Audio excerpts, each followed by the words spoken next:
And welcome to the Be Real, Get Real podcast. It's Nancy Matthews with Women's Prosperity Network, bringing you real stories of real women who are making a difference in their lives, making a difference in other lives, and having fun while they do it, because life should be fun. And today's guest is absolutely fun. I am honored to introduce you to Christine Blosdale, and she is an amazing woman that I can't wait to introduce you to. So thank you for being with us today, first of all, Christine. It's my absolute pleasure. I'm so excited to be with you too. Yeah, it's so fun, and I can't wait to share your story. Today, we're going to be talking with Christine about, get a load of this, how I flunked kindergarten, but got a master's degree in life. So today's going to be a great conversation. Let me tell you a little bit about her background, and then we'll dive in. Christine Blosdale is an Amazon #1 international best-selling author, a public speaker, podcast and business coach, multi-million-dollar fundraiser, and a product and brand enhancer. In other words, you need her. Yes, I am so grateful that we met. So her recent book is your amazing itty bitty podcast book, The Top 15 Reasons Why You Need to Tap Into the Power and Profits. Very good. Hey, is that Susie? I got distracted. Sorry. Susie Pruden. I know Susie. Yeah. So this book, you want to grab it. It's on Amazon. Became an Amazon bestseller in both the United States and Australia. She is also an award-winning radio personality and host of the podcast show Out of the Box with Christine. You definitely want to listen to her episode. Tune in. And welcome, Christine. Wow, thank you so much, Nancy. I think you're going to be my publicist, I think. Well, it's easy with someone like you who has done so much. So thank you. Thank you. Yeah, you're welcome. So let's talk a little bit about, you flunked kindergarten, really?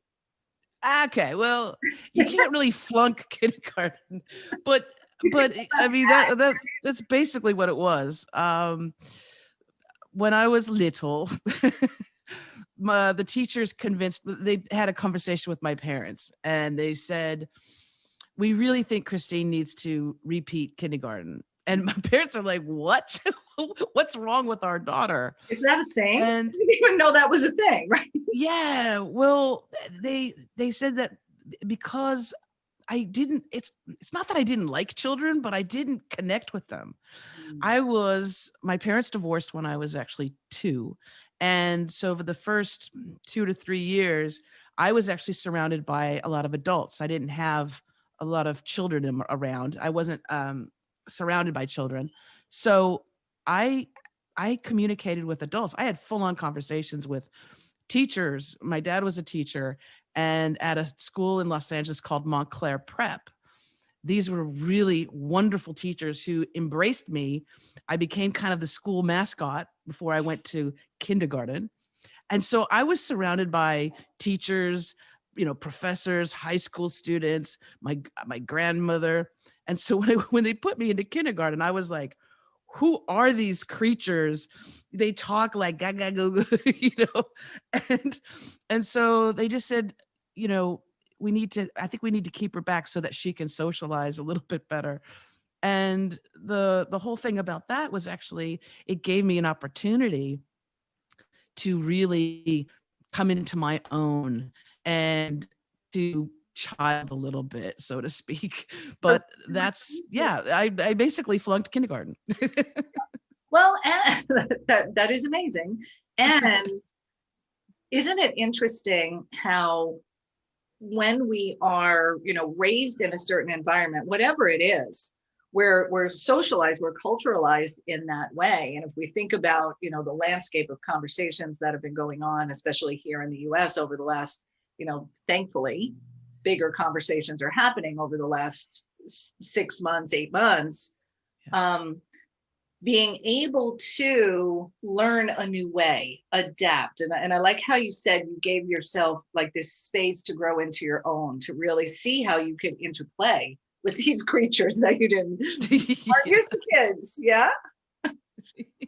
Yeah. Well, because I didn't, like I said, I didn't really relate. I couldn't really relate. Here I was like 4 and 5, 5 years old, really feeling like a 50-year-old woman. I mean, like having full-on philosophical conversations with adults.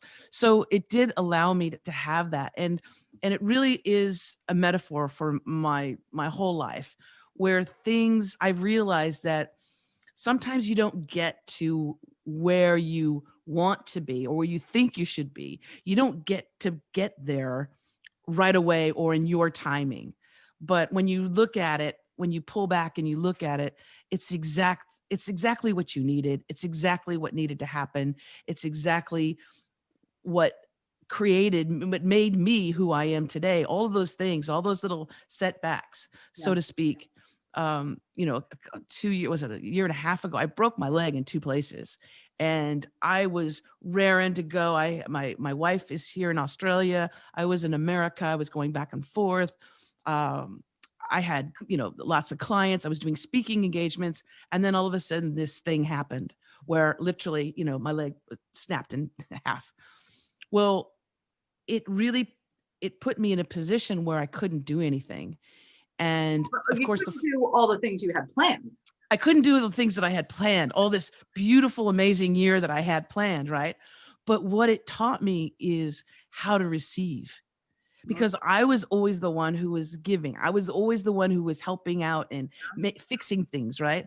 But this thing that happened to me, it actually allowed me the opportunity to receive help from other people, which I wasn't used to. So it was a great learning experience, actually. And also the mind, working on the mind and pain relationship. I got really good at that. That's good. That's good. And one of the things I love that you're sharing in both of these scenarios is this duality concept that's come up. Like I'm going, doing. And then I learned, so I'm giving. And then I learned how to receive.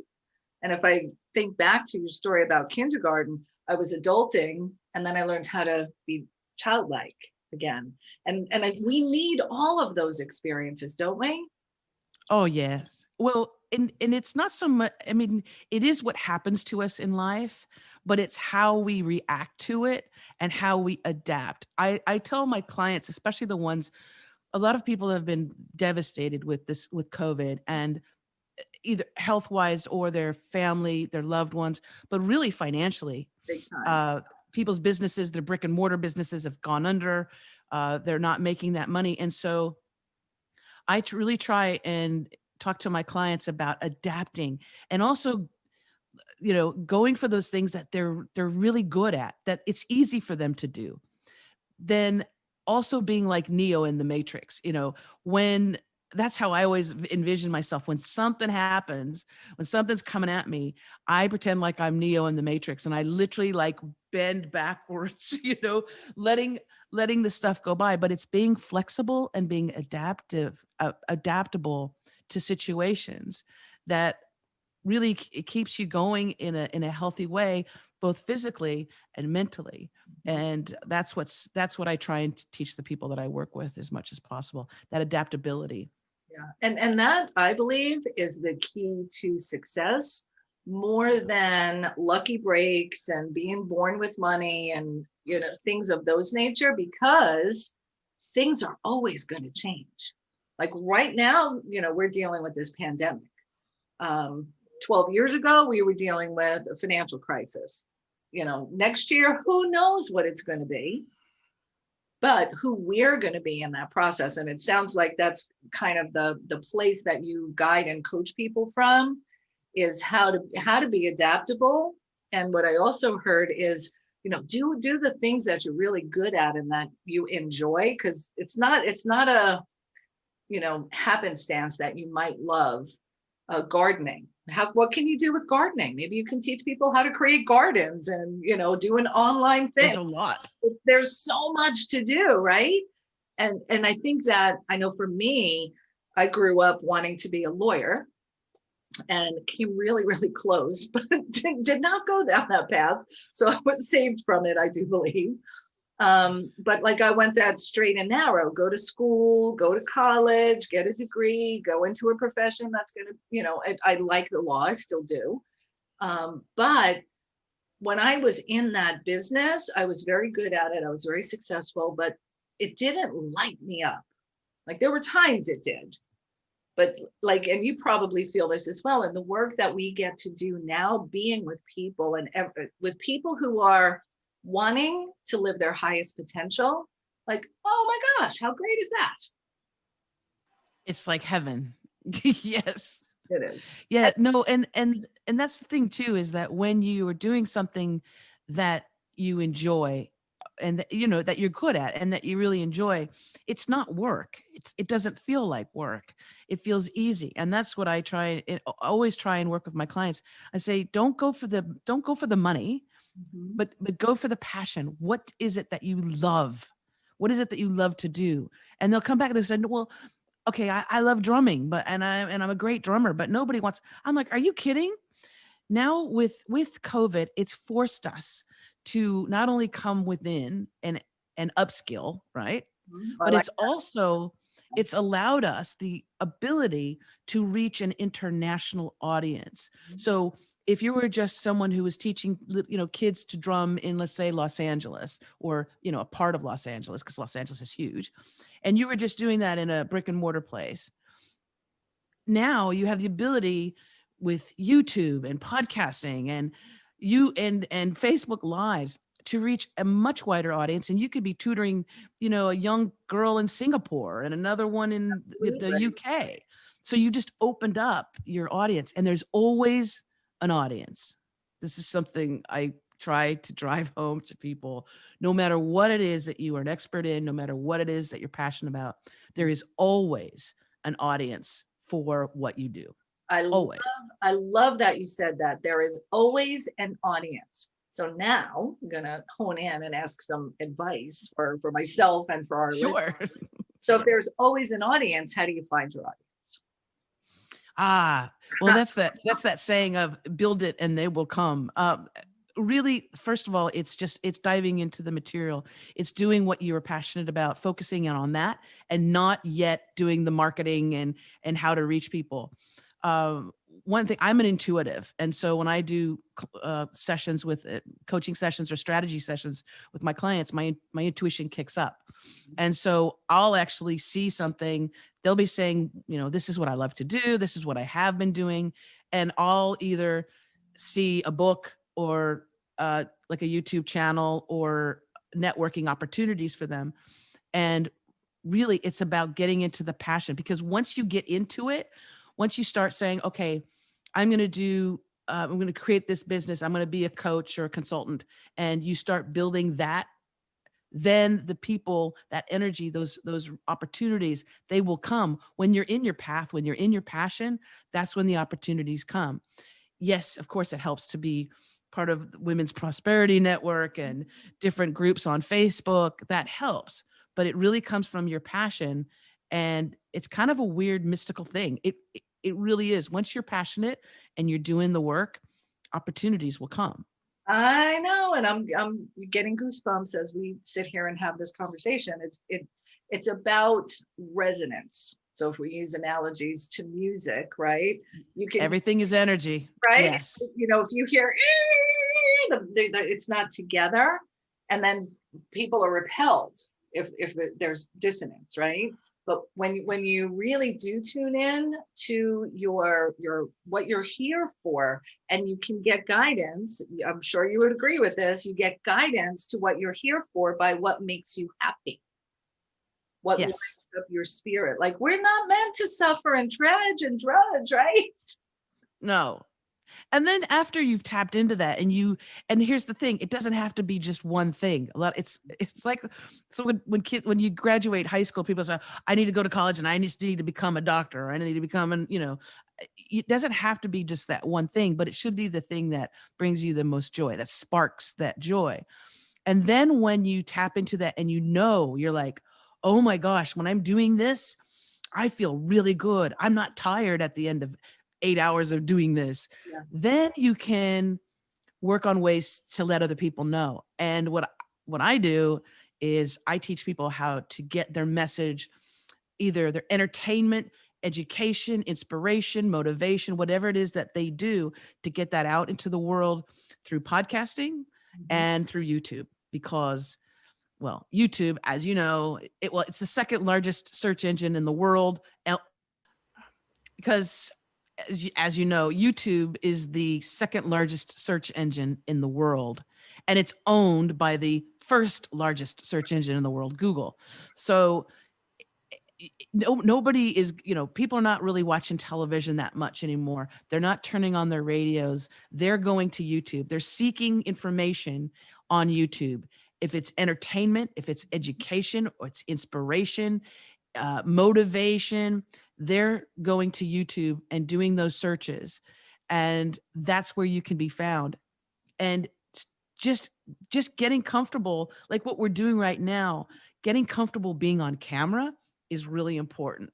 Yeah. But if you're not out there, if you're in your mom's basement and you're not out in the world through YouTube or podcasting, people aren't going to know about you. So that's the next step. After finding that thing that you're passionate about, the next step is just getting comfortable with putting yourself out in the world and saying, hey, this is what I do. I know people that are, amazing mechanics, and they're like, well, why would people be interested in, mechanics, especially female mechanics? It's like, are you kidding? You could get a YouTube channel and just say, this is how you change your carburetor. I don't know anything about cars, really. This is how you change. Yeah. Here's a YouTube video on how to change a tire. That would get like 1 million views. So, and here's the other thing. I love that you're teaching this, because we hear, get a YouTube channel, get a podcast, but what the heck do you do with it once you have it? And so I'm grateful that you're actually teaching the nuts and bolts of how to use it and what to do with it, because I've seen lots of people start, but then flounder because they don't know what to do once they have it. Right. So that's what happens with people who they want to have a podcast show, but the reasons aren't. That's the other thing is, before I start with anybody, it's like, I ask them, why do you want a podcast show? Right. Why? Is it just because everybody's doing it and, oh my God, they're hot right now? Mm-hmm. Or is it, I just want to have a platform so I can talk about what I like? That you're only, maybe you and your close family members are going to listen or watch if it's on YouTube. But if it's something that a wider audience can appreciate, or even a niche audience can appreciate, there's podcast shows that are, there's the theme, the genre is wrestling. Oh, they're huge. They're hugely popular. True crime, hugely popular. Yeah. So it just depends on focusing in on it, and also not making the podcast or the YouTube channel just about you. Unless you're a celebrity, unless you're like, Paris Hilton or something, really you need to offer your listeners and your viewers something that they can hold on to. Some variety. And we can talk about that probably on another show as well. And here's the thing, because I started going into, when you have a podcast show or a YouTube channel and you're interviewing other people, and I've been interviewing other people for 13 years. Like, I love to shine the light on other people and share all the amazingness that's happening in people's lives and how you can overcome. And we need a variety of voices, right? If all they do is just listen to me, there's a whole bunch of people who aren't going to like me and miss out on the powerful message behind it, right? Exactly. You're really good. By the way, I just want to say, because I know you're going to finish your sentence, but I was just going to say, as a producer and as a coach, you are really good at doing interviews. You're excellent. Yeah. Thank you. And I should be after 13 years. It's like, if I wasn't good at this and didn't enjoy it, you'd be going, say, you want to look at something else. What was I going to say? It'll come back to me in just the right time. Oh, yes, I knew it would. So I watch YouTube, I read books, and I journal in the morning. It's part of my practice. And then I open up on my iPad and I look for something on YouTube that's inspirational, or one of the spiritual teachers that I've worked with. And here's what's fascinating about the human condition, at least my human condition. I look for something that's 5 to 10 minutes because I just want something short, but then I watch 5 of them. Right? So that's part of what happens with the content. So speak to that just a little bit. I know we're going a little over what we were going to originally do, but I'm having a good time. And hopefully that's okay. And you could always have me back. I have no problem with that. All right, perfect. No, you've touched on something that's very important. The human attention span has shrunk. Yeah. And that's because we're overloaded with information. Unlike any other time in history, where we're getting information coming at us at all directions all the time, right? And we're overstimulated as well. That said, we do crave information and entertainment and educate. We crave that feed. It's kind of like, a little bit of a hit. That said, though, is our attention span is getting shorter. So those 5-minute videos, podcast shows, those are actually becoming more and more popular because people can go, I can commit to that. I can commit to 3 minutes or 5 minutes. I can't commit to an hour, even if it sounds like it's the greatest thing since sliced bread. I don't think I can commit to that. And you'll see on statistics, people will drop off. It'll be a certain amount of minutes and then they drop off, right? Oh, the doorbell's ringing. I got a text from somebody. So that's why I encourage people to do the micro podcasts. And I have a micro podcast on micro podcasts. And it's basically just telling people, keep it short, go right to it, and you'll get a lot more attention that way. And people can share them easily as well on social media because it's 5 minutes or less. And so it's easy for people to share it. Right. And Yeah. if I get a friend that sends me, oh my gosh, this was so good. And I'm looking at my phone and it's an hour long. I'm like, oh, thanks. But I don't have time. Maybe it's some other time, right? Maybe I'll save it and look at it later. But when it's short like that, then, if it's a few minutes, usually people have the ability to spend 5 minutes. That's when I post something that's a micro podcast, I'll even say, do you have got 5 minutes? Mm-hmm. Then watch this. Yeah. Fantastic. I do meditations and I do the micros of 5 to 6 minute meditations because my attention span is pretty short. So, little bite-sized pieces. And if we can consistently, here's the thing that I suspect we're aligned in. If we can consistently both consume and share these micro, to use your word, micro drops of positivity, ways to advance, ways to improve. I'd rather have many of those sprinkled throughout my day than just sit down for an hour. It actually raises the energy level all throughout the day. So if we could look at it that way, there's a benefit. And it helps spark those short ones. If it's tips, and this is the other thing, we're talking directly to the audience now. If you're an expert in something, you can easily do a 3-minute, a 4-minute video with a tip.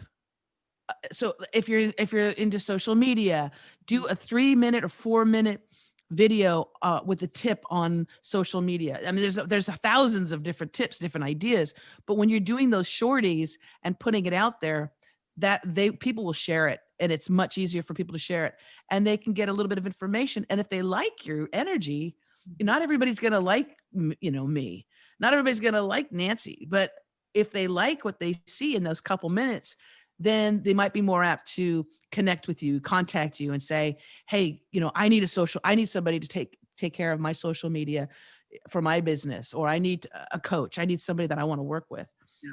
But those little bits, you'll get more attention that way, much more.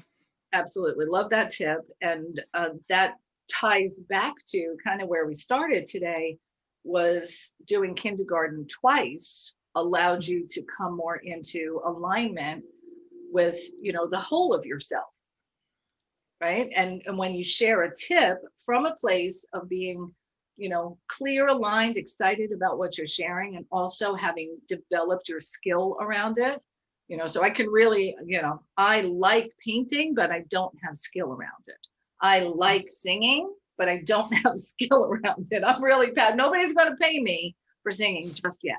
I'm taking singing lessons, taking guitar lessons, but that's part of it. It's like, find what you love. And you said that, and then really delve into it so that when you show up on a podcast, on an interview, on a stage, wherever it is, that resonance will be there for the right people that you're meant to serve and work with. Yes. Yeah. Awesome. And think outside the box. I mean, my podcast show is called Out of the Box with Christine, right? Think outside of the box. Think outside of your community, outside of your state, outside of your, country. think outside of that, because again, there are millions and millions of people that need and crave, and they really are a match for you. You just don't know them yet. But always, whatever you're putting out there in the world, and I just had a conversation with somebody the other day. This is a great tip. I'll give this to you real quick, because I know we're running over. When you're doing a podcast show or a video, if it's on Facebook Live or if it's on YouTube, imagine the person that you really admire in life. Maybe it's a celebrity, maybe it's an author, maybe it's, just someone that maybe it's a singer, right? Maybe it's somebody that, oh my God, I love their work. I love them. Imagine that person watching you or listening to your show. When you do that, first of all, you come up a notch, because you're like, oh my gosh, whatever it is, I'm delivering to, Bruce Springsteen. Some famous person is this person that I admire and I really respect is listening to me. That's really important, because you up your game, and because you never know who's listening to you. I found out many years ago, I wrote, remember AOL, America Online? Oh yeah. Yeah. Well, that was the internet back then. And I had a wonderful opportunity I wrote a column called The Daily Fix in the Entertainment Channel. And it was celebrity, gossip and entertainment, movie reviews and things like that. But I wrote through a cartoon character called Beatbox Betty. So it wasn't really Christine, it was this cartoon character. Mm-hmm. And I wrote very campy, vampy, saucy way of writing. That's how I wrote. Well, I never got I didn't get feedback from the listeners. From the readers very much. My editor said everything's fine. So about towards the end of my time with AOL, I remember being at a restaurant and I saw Lily Tomlin and her partner, Jane Wagner, having dinner. And I was sitting there, and I am such a huge Lily Tomlin fan. I was like, oh my gosh, that's Lily Tomlin. Oh my gosh. And my friend's like, go say hi. I said, that's rude. No, I won't do that.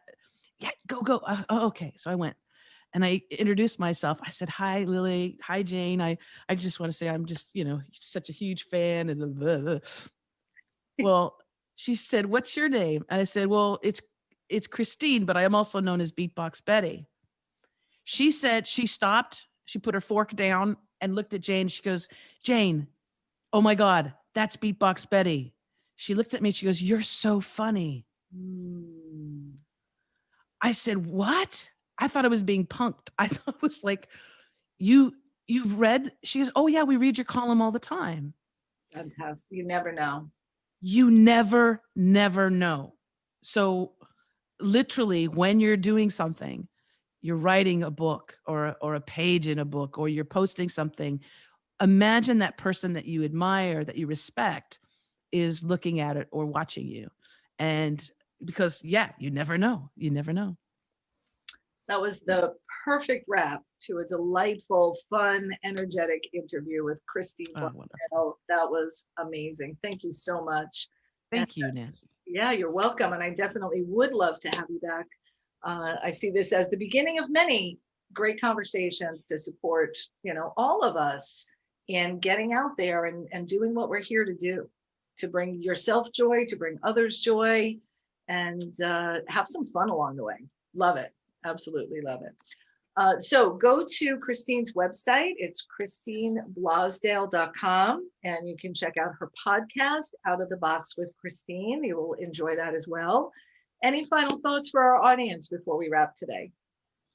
Oh, I just want to encourage, if they felt those goosebumps, that's how I work. If I get goosebumps, the hair on my neck, those little tinglies, that's a message from the universe, from your soul, your deeper soul. That's a message saying that, yes, you need to jump on it. You need to take action. So if you felt any of those goosebumps during this conversation, I hope that you reach out to me. I hope that you go for your passion, whatever it is. I hope you step into that next level and take it to fruition, because the world really needs you. The world really needs healers right now. And I don't mean just healers like someone, with hands-on healing. I mean healers, humorists, lovers of humanity. We really need to get those healers out into the world. And so if it's through podcasting or YouTube or writing a book, or sharing your wisdom with your community, please do it. And again, yeah, you can reach out to me at christineblosdale.com. I'd love to also offer any members, anybody who's watching this, if you'd like to have a free strategy session, I would be honored to help guide you. It's complimentary, and they just have to contact me at the website, and I'll set that up for them. Thank you for that generous offer and invitation. You're welcome. Awesome. You're welcome. Oh, all right. Well, this has been the Be Real, Get Real podcast. A pleasure to be with you today. Get out there, be real, be yourself, get real with whatever your next steps are. And that's how you're going to get some real results. We'll see you next time. Bye now. Bye, Christine. Bye, darling. Bye. Bye, everybody.